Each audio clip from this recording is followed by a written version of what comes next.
Hi, hello. It is me, Sezin, again.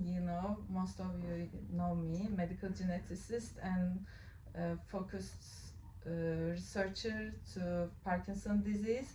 For this summer, I've been in Paris Brain Institute in Paris, France, with these two distinguished researchers, and I'm very happy to be here. I learned a place who all the researchers and all the staff personnel very dedicated, hardworking, and motivated.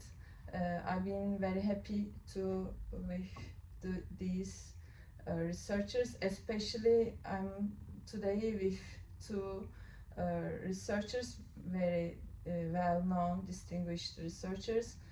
One of them is Professor Alexis Brice. He is very well-known neurologist and geneticist. He is globally known, and a lot of researchers he did, still doing, very dedicated researcher. And the other one is medical geneticist Guillaume Cogan, and we are together with them today for Parkinson disease. And I have two questions for them. One of them is for Alexis Brice. Alexis, and thank you. I'd like to say thank you for accepting me for this summer as a PhD candidate and Erasmus traineeship to work here, to involve several projects. And it's a very good opportunity to work with you for me. And how it is important to discover new genetic factors for Parkinson disease, and why it is important, and does it affect Parkinson disease patients for future progress and Parkinson disease care. What was your perspective for that? Sure, thank you, Cezin. I'd also like to thank you for visiting us this summer, being at the Paris Brain Institute. I think we had a lot of exchange and future collaboration, which would be fruitful. So it was a very good move. Now, to answer your question, I would say that if you look at the monogenic forms of Parkinson disease, where mutation is necessary and also sufficient to produce the disease, this has direct application for patients, and particularly in terms of genetic counseling, according to the mode of inheritance. That's important for the families to know. Also, it has an impact on the prognosis. We know that certain forms evolve more slowly, others more rapidly. Some are associated with cognitive dysfunction, others are not. So this is very important and can be transmitted to the patients and families. So that's the first application. The second one, I think, which is more long term, is the understanding of the disease, because we have learned a lot about the mechanism of Parkinson disease thanks to the identification of new genes. This is the case for alpha-synuclein, for instance, which is a common factor for many of the forms of PD, which was unknown until the gene was found in patients. So I think that's very important for the future.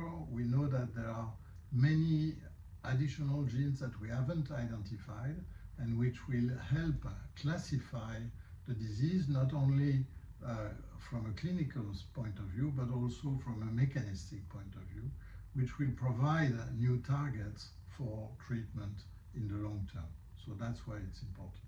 Yeah. Okay, thank you for that. Well, I will answer Alexis Brice. Thank you for that, and it's a really big opportunity for me to be here. Thank you for that. And it's my next question to Guillaume Cogan, who is, who is a very amazing person person, and to work with him for everyone. For me, really, it's so special to work with him. And he's a medical geneticist like me, and also he works with Bioinformatician, and he works with big data and global databases. And what's the most difficult challenge for you to work with all big data, massive data, Guillaume? What would be your answer for that? So first of all, Cézine, thanks for being with us. It's a pleasure to have you, and I think we're gonna have a fruitful collaboration, as Alexis said, and we're already thinking about things we can discover together. So that's nice. Regarding big databases, the first thing I would say is that it allows many things. There are some challenges. I will come to that after. But first of all, we have here a cohort with patients with Parkinson's disease, and we are trying to identify new genes. And when we do so, if you only have 1 or 2 patients with a mutation in a candidate gene, it's not enough to say that it's a new gene associated with Parkinson's disease. And this is why we need other data sets. I can mention maybe 2 of them: the Global Parkinson's Genetics Program, which has now included more than 100,000 individuals with PD. And also something important is that usually when you have a genetic data set, it includes many European populations. However, the GP2 makes an important effort to include underrepresented population, such as people from sub-Saharan Africa, or people from Southeast Asia, for example.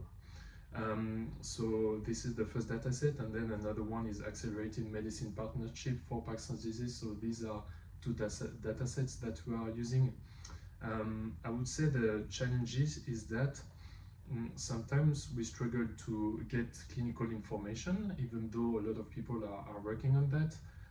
But it's normal when you have so many individuals in your data set. It's hard to know the precise clinical presentation of each case in this data set.